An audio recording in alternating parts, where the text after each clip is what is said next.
اولیاء امت کے طلبگاروں، غوث و خواجہ و رضا کے دیوانوں، آئیے سب سے پہلے مراب اپنے آقا و مولا حضور تاجدار مدینہ احمد مجتبیٰ محمد مصطفیٰ صلی اللہ تعالیٰ علیہ وسلم کے دربار گوربار میں ہدیہ درود شریف پیش کر پڑھیں اللہم صلی علی سیدنا و مولانا محمد بارک وسلم وصلوا علیہ صلاۃ و سلام علیک یا رسول اللہ صلی اللہ تعالیٰ علیہ وآلہ وسلم۔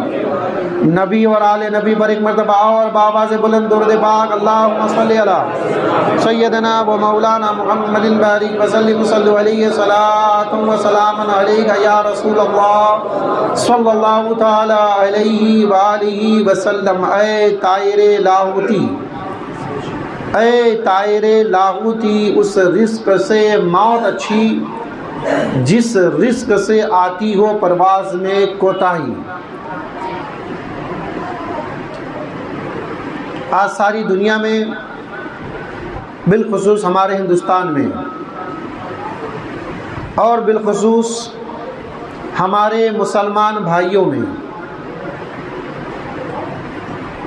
اس معاملے کو لے کر کے بہت زیادہ بے چینی پائی جاتی ہے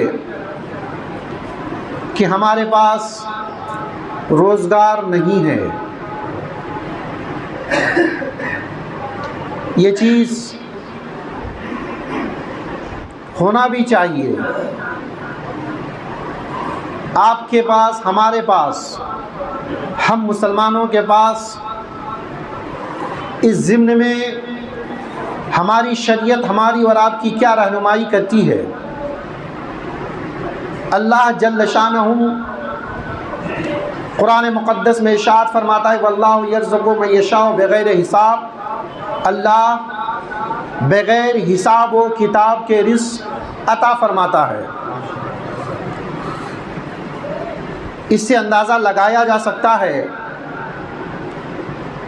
اگر اللہ تبارک و تعالی ہمیں اور آپ کو گن گن کر دینے لگے تو دنیا میں کوئی خوشحال نہیں رہ سکتا، کوئی بھی انسان آسودہ نہیں ہو سکتا، کوئی بھی انسان شکم سیر ہو کر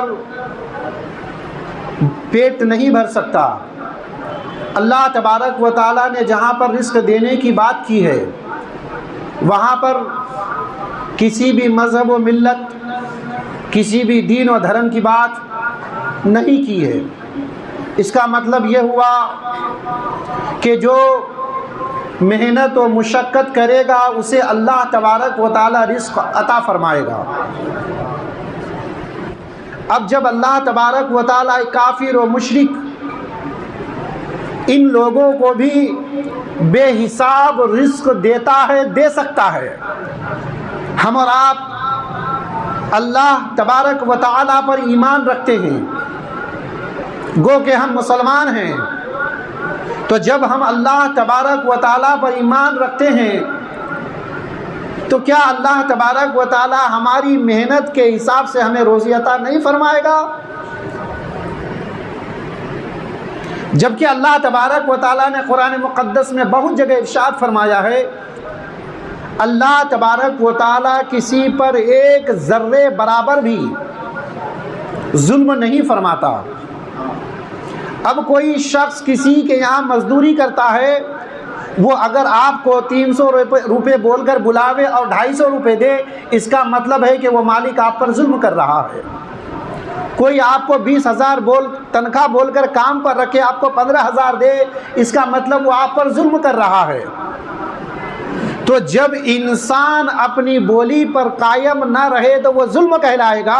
تو جب ہمارا اور آپ کا خدا یہ کہتا ہے کہ جب تم محنت و مشقت کرو گے، پریشانیاں اٹھاؤ گے تو اللہ تمہیں بے حساب رزق عطا فرمائے گا، تو پھر ہم یہ کیسے نا امید ہو سکتے ہیں کہ ہم مشقت کریں گے، محنت کریں گے، اللہ تبارک و تعالی ہمیں دن بھر کی روزی عطا نہیں فرمائے گا؟ تو پتہ یہ چلا کہ آپ اور ہم اگر محنت و مشقت کریں گے اللہ تبارک و تعالی ہمیں اتنی روزی عطا فرمائے گا، اللہ ہمیں اتنی روزی عطا فرمائے گا۔ اب بات آتی ہے امیری اور غریبی کی۔ بہت سارے لوگ تمنا رکھتے ہیں امیر بننے کے لیے، امیر بننا برا نہیں ہے، امیر بننے کی تمنا رکھنا بھی برا نہیں ہے، مالدار بننے کی خواہش کرنا بھی برا نہیں ہے۔ کوئی مجھ سے یہ کہے یا کوئی یہ کہے کہ دولت کی تمنا کرنا یہ اچھی بات نہیں ہے، دولت کی چاہت رکھنا یہ اچھا نہیں ہے، آپ مجھ سے پوچھو، مجھ جیسے اور لوگوں سے پوچھ لو، کیا انہیں دولت مند بننے کی تمنا نہیں ہے؟ ہر کوئی یہ کہے گا بھائی میری بھی خواہش ہے، لوگ ایسی گاڑی میں گھومتے، میرے پاس بھی گاڑی ہو جائے۔ تو آپ یہ کہیں گے یا کوئی کہہ سکتا ہے یہ تو دنیاوی مولانا ہو گیا یا دنیاوی تقریر کرنے والا ہو گیا۔ میرے پیارے آقا علیہ الصلوۃ و تسلیم کے پیارے دیوانوں، اللہ تبارک و تعالیٰ نے قرآن مقدس میں بہت ساری دعائیں ہمیں اور آپ کو سکھائی ہیں۔ انبیاء اکرام کی دعائیں صرف ہمارے اور آپ کے نبی کی دعا نہیں، بلکہ ما قبل جتنے بھی نبی آئے ان بہت سارے نبیوں کی دعائیں آپ کے قرآن مقدس میں، جس قرآن کو ہم اور آپ مان کر مسلمان ہوتے ہیں، سارے نبیوں کی دعائیں موجود ہیں۔ اللہ تبارک و تعالیٰ ایک جگہ فرماتا ہے اللہم ربنا آتنا فی الدنیا حسنۃ وفی الآخرۃ حسنۃ وقنا عذاب النار۔ آپ نے ہم نے جتنی نمازیں پڑھی ہوگی اب تک، کسی بھی امام کے پیچھے آپ نے میرے خیال سے 90% نمازوں میں یہ دعا پڑھی جاتی ہے۔ اس دعا میں مانگا کیا جاتا ہے اللہم ربنا آتنا فی الدنیا حسنہ، اے ہمارے رب دنیا کی بھلائیاں ہمیں عطا فرما۔ دنیا کی بھلائی میں کیا آتا ہے؟ صرف نماز پڑھنا دنیا کی بھلائی نہیں ہے، صرف روزہ رکھ لینا دنیا کی بھلائی نہیں ہو سکتی، صرف زکوٰۃ دے دینا یہ دنیا کی بھلائی نہیں ہو سکتی، کیونکہ یہ دنیا کی بھلائی مانگی جا رہی ہے۔ اور یہ دعا ہماری اور آپ کی نہیں ہے، یہ ہمارا اور آپ کا خدا بتا رہا ہے، ہمارا اور آپ کا رب سکھا رہا ہے اے بندو جب دعا کرنا تو دنیا کی بھی بھلائی مانگنا۔ دنیا کی بھلائی مانگنے کی وجہ کیا ہے؟ اللہ اکبر، آپ نے دیکھا ہوگا بہت سارے لوگوں کو جب پریشانی آتی ہے، جب تنگ دستی کے حالات پیدا ہو جاتے ہیں، جب کھانے کے لیے گھر میں میسر نہیں آتا ہے، روزی روزگار کو انسان پریشان ہو جاتا ہے، ایسے عالم میں کفریہ کلمات اس کے دل میں آتے ہیں، کفریہ کلمات اس کی زبان پر آ جاتے ہیں۔ اسی لیے کہا گیا دنیا کی بھی بھلائی مانگو اور آخرت کی بھی بھلائی مانگو۔ یہ ہمارا اور آپ کا خدا کہہ رہا ہے۔ تو پتا چلا کہ بڑا بننے کی تمنا رکھنا گناہ نہیں ہے، دولت مند بننے کی تمنا رکھنا گناہ نہیں ہے۔ گناہ کیا ہے؟ گناہ یہ ہے کہ آپ ناجائز سورسز کا استعمال کریں۔ آپ نے 2 لاکھ روپے کسی کو دے دیے سود پر، اب 2 لاکھ روپے کا بیاج آئے گا، سود آئے گا، اب ہم آرام سے کھائیں گے بیٹھ کر، یا 50 لاکھ روپے 20 لاکھ روپے مان لیجئے کچھ بھی۔ جب آپ یہ کرتے ہیں یہ حرام ہے، یہ ناجائز ہے۔ اسی طرح سے بہت سارے بھائی اپنے بھائی کا حصہ غصب کرنے کے بعد مالدار بن جاتے ہیں، یا بہت سارے لوگ پارٹنرشپ میں بزنس کرتے ہیں، اس میں ایک دوسرے کا حصہ غصب کر جاتے ہیں اور مالدار بن جاتے ہیں۔ یہ حرام ہے، یہ ناجائز و گناہ ہے۔ مگر کوئی انسان محنت کرے، مزدوری کرے اور کرنے کے بعد بڑا آدمی بن جائے، گناہ نہیں ہے، بلکہ یہ اچھی بات ہے، کیونکہ ہمارا اور آپ کا خدا، ہمارا اور آپ کا قرآن یہ درس دے رہا ہے۔ آگے بڑھیں۔ بہت سارے لوگ آج ہمارے ہندوستان میں، ہمارے اغیار، آپ کے دشمن ہمارے دشمن، آج اور بالخصوص موجودہ حکومت یہ چاہتی ہے کہ مسلمانوں پر ظلم ڈھایا جائے، مسلمانوں کے راستے بند کیے جائیں۔ اتنا سب کچھ ہونے کے بعد بھی مسلمان خوشحال کیسے ہے؟ جس زمین پر وہ بیٹھا ہے اس کا پتہ لگایا جائے۔ چاہے آپ 1940 سے بسے ہیں، 1945 سے بسے ہیں، آپ کے پاس کاغذات بھی موجود ہے، پھر بھی آپ کو اویدھ ٹھہرایا جا رہا ہے۔ یہ کیا ہے؟ کوئی آدمی، آپ کے دیش کا ایک قانون یہ بتاتا ہے کہ اگر کسی جگہ پر گھر بنا ہوا ہے اور آپ اس میں رہ رہے ہیں تو آپ مالک ہو جاتے ہیں، اور جب کوئی مسلمان آ جاتا ہے تو مسلمان مالک نہیں رہتا۔ اس کا مطلب یہ ہوا کہ یہ صرف کھلا ہماری اور آپ کی دشمنی ہے۔ یہ وجہ کیا ہے؟ اس کی صرف اور صرف وجہ یہ ہے، اتنے ساری باتیں ہونے کے باوجود مسلمان پریشان کیوں نہیں دکھتا؟ مسلمان خوشحال کیسے ہے؟ مسلمان کی دکانیں بھری ہیں، مسلمانوں کو دیکھو ہوٹلوں میں بھرے پڑے ہیں، عیاشی کر رہے ہیں، کھا رہے ہیں، موج کر رہے ہیں، یہ پریشان نظر نہیں آتے۔ انہیں پریشان کرنا ہے۔ میرے پیارے آقا علیہ الصلوۃ والتسلیم کے پیارے دیوانوں، میں آپ کے سامنے دعوے سے کہہ سکتا ہوں، اگر ہم اپنے راستے پر، صحیح راستے پر چلنے لگ جائے، دنیا کی کوئی طاقت ہمیں پریشان نہیں کر سکتی، کیونکہ اللہ تبارک و تعالی ہمارے اور آپ کے ساتھ ہے۔ کوئی پریشان نہیں کر سکتا ہمیں، مگر شرط یہ ہے کہ ہم صحیح راستے پر چلیں۔ جیسا کہ میں نے کہا، جائز سورسز سے آپ ٹکا پیسہ کمائیے اور مالدار بننے کی تمنا رکھیے، یہ حرام و ناجائز نہیں ہے۔ آج میں مزدوری کی بات کرنے لگا ہوں۔ جیسا کہ کاروبار کی بات کی جاتی ہے، بہت سارے مسلمان بھائی پریشان ہیں، کاروبار کیا کریں کیا کریں کیا کریں۔ بھائی ہمیں نوکری چاہیے، پولیس کی نوکری ہو، کسی اور جگہ سرکاری نوکری مل جائے۔ آپ اپنے شریعت سے پوچھئے، آپ جس مذہب کو، جس دھرم کو مانتے ہیں، اس مذہب میں دیکھیے آپ کا مذہب، آپ کا دھرم کیا سکھاتا ہے۔ آپ اور ہم جانتے ہیں اللہ کے محبوب صلی اللہ علیہ وآلہ وسلم کے ساتھ کم و بیش 1,24,000 انبیاء کرام دنیا میں تشریف لائے۔ ان نبیوں نے کیا کیا؟ 1,24,000 انبیاء کرام دنیا میں تشریف لائے، انہوں نے کیا کیا؟ کسی نے بکری چرائی، کسی نے کپڑا سینے کا کاروبار کیا، کسی نے لوہے سے ہتھیار بنانے والا کاروبار کیا، کسی نے کاشتکاری کی۔ یعنی کہ ہر نبی نے اپنے اپنے دور میں اپنے اپنے حساب سے تجارت کی۔ اللہ کے محبوب صلی اللہ علیہ وآلہ وسلم کی واقعات کو آپ سماعت کرتے ہیں۔ جب حضرت خدیجۃ الکبریٰ رضی اللہ تعالی عنہا نے ان کے پاس پیغام بھیجا، ان کی امانت کو دیکھ کر، ان کی ایمانداری کو دیکھ کر کہ میں آپ کے ساتھ کاروبار کرنا چاہتی ہوں، اللہ اکبر، اللہ کے محبوب صلی اللہ علیہ وآلہ وسلم نے حامی بھری، اور صرف حامی نہیں بھری بلکہ حضرت خدیجۃ الکبریٰ رضی اللہ تعالیٰ عنہ کے مال تجارت کو لے کر ملک شام جاتے ہیں اور بیچتے ہیں، اور منافع بھی بہت زیادہ ہوتا ہے۔ اللہ اکبر، اللہ کے حبیب صلی اللہ علیہ وآلہ وسلم واپس آتے ہیں اور اپنے ایمانداری کے ساتھ سارا حساب و کتاب بتاتے ہیں۔ یہیں تک محدود نہیں، آپ کے نبی، ہمارے نبی صلی اللہ علیہ وآلہ وسلم نے بکریاں چرائی۔ کیا بکریاں چرانا عیب ہے؟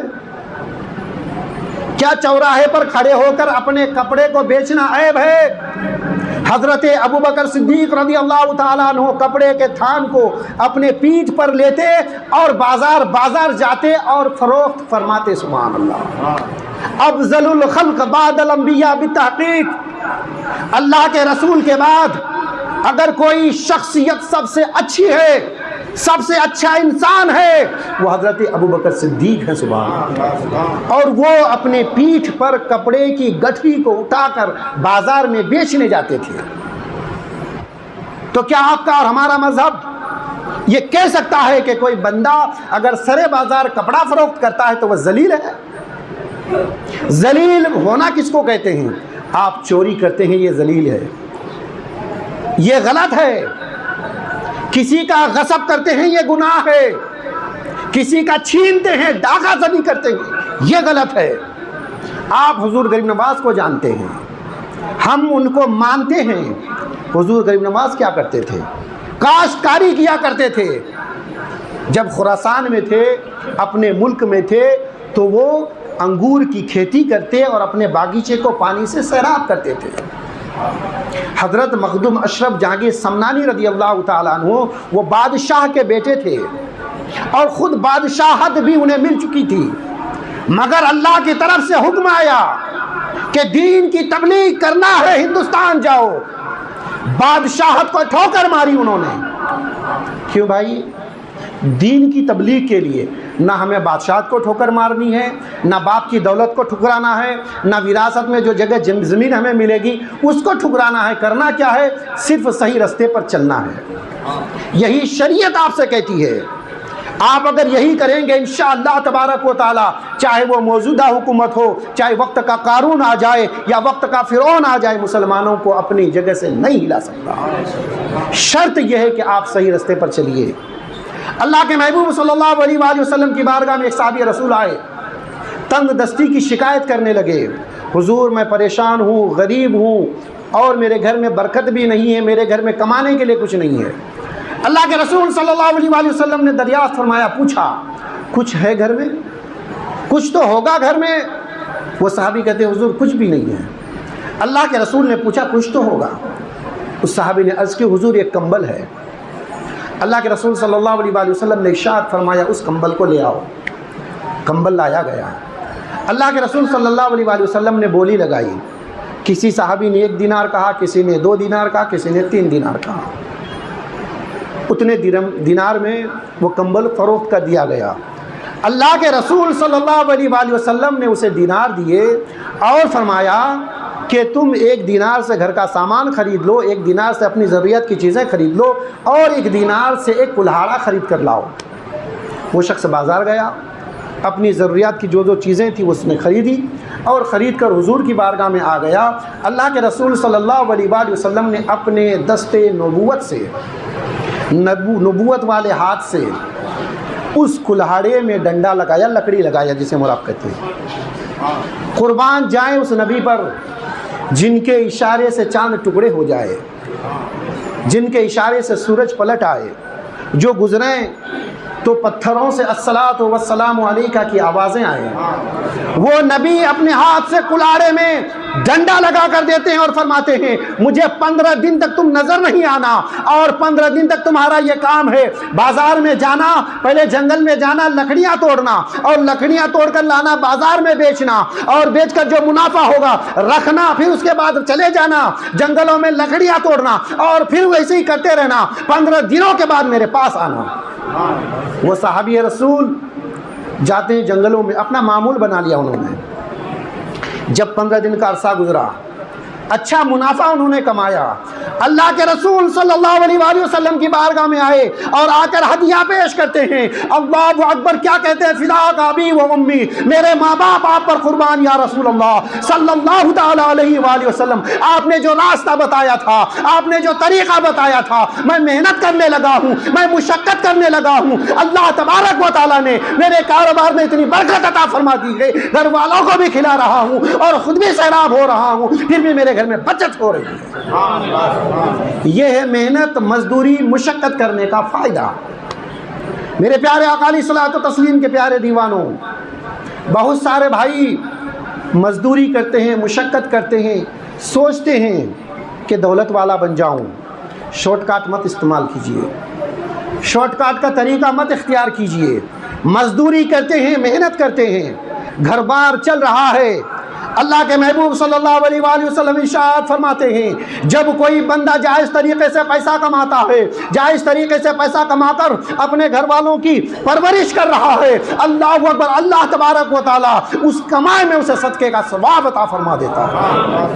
یہی تک محدود نہیں. ایک مرتبہ صحابہ اکرام کی جماعت ہے، حضرت ابو بکر صدیق بیٹھے ہوئے ہیں، حضرت عمر فاروق بیٹھے ہوئے ہیں، اور دیگر صحابہ بیٹھے ہوئے ہیں. حضرت جابر بن عبداللہ ارشاد فرماتے ہیں کہ ایک صحابی رسول آئے، اللہ کے محبوب صلی اللہ علیہ وآلہ وسلم سے کہنے لگ، مصافحہ کرتے تھے مگر اس وقت تو مصافحہ نہیں کر رہے ہیں، اپنے ہاتھوں کو پیچھے چھپا رہے ہیں. اللہ کے محبوب صلی اللہ علیہ وآلہ وسلم ارشاد فرماتے ہیں اے میرے صحابی، تم مصافحہ کیا کرتے تھے، آج کیا وجہ بنی کہ تم مصافحہ کرنے کو تیار نہیں ہو؟ اللہ اکبر. وہ صحابی ہاتھ پیچھے چھپا رہے ہیں، اللہ کے محبوب ہاتھ کو کھینچ رہے ہیں. قربان جائیے، ایک مزدور حضور کی بارگاہ میں آئے ہوئے ہیں اور مزدور کے ہاتھ کو مصافحہ کرنے کے لیے اپنے ہاتھ سے کھینچ رہے ہیں. اندازہ فرمائے کہ اپنے مزدور سے، اپنے مزدور صحابی سے کتنی محبت حضور فرما رہے ہیں، اللہ اکبر، کتنی الفت فرما رہے ہیں۔ وہ صحابی عرض کرتے حضور آج میں مزدوری کرنے کے لیے گیا تھا، میں نے کدال والا کام کیا ہے، میں نے جھاڑوں کو پانی سے سیراب کرنے والا کام کیا ہے، کام کرنے کی وجہ سے میرے ہاتھوں میں پھوڑے آ گئے ہیں، میرے ہاتھوں میں پھوڑے آنے کی وجہ سے زخم ہو گیا ہے، اور میں یہ نہیں چاہتا کہ ان زخم والے ہاتھوں سے آپ سے مصافحہ کروں۔ اللہ اکبر، قربان جائیے اللہ کے محبوب پر، قربان جائیے اپنے نبی پر، قربان جائیے محبوب دو عالم پر۔ اللہ کے محبوب صلی اللہ علیہ وآلہ وسلم ان کے ہاتھوں کو پکڑ کر کھینچتے ہیں اور چند